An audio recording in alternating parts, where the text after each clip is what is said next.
কোথায় গো? নিচে থেকে কতক্ষণ ধরে ডাকছি, শুনতে পাও না নাকি? শুনবো কি করে? দেখ এই যে ভাত দিচ্ছি, ভেতরে ছিলাম রান্না করে, ভেতরে ধুলো দেখো না খালি, বাপরে এগুলো ঢিল করেছে সব। এই যে ধুলো, কি বলছো বলো? সারাদিন কি করছিলে?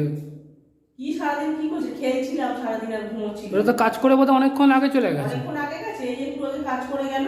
ওই যে একটু সারাদিন আগে কি কাজ করে করছে? গেল? আমি তো শুধু বসে থাকি মনে হয় তোমার, সারাদিন কি কেন, করছে? কখন কাজে এসেছিল? আরে একটার সময় কাজে এসছে।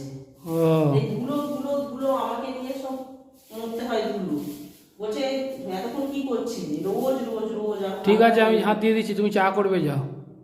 তুমি চা করো, আমি যখন ধুলোটা খাচ্ছি আমি পরিষ্কার করবো। তা- ধুলোটা খাচ্ছি, তুমি আমার ধুলো কাটবে কেন? কবে যে এই সব শেষ হবে আর ভালো লাগছে না। হয়ে যাবে, আর তো কিছুদিন বাকি, আর 10-12 দিন। এখনো সবই তো হয়ে গেছে। হ্যাঁ, কারেন্ট তো হয়ে গেছে, একটু রং কোথায় কোথায় হ্যাঁ, বাকি আছে সেগুলো হলেই, চিড়ি গুলো হলেই তারপর দেখো না বাবা, মুখে ঢুকে যাচ্ছে ধুলো। ঠিক আছে, আমি চা করতে ধুলো ধুলো হয়ে যাবে, আমি গাঁট দিয়ে নেবো এখন।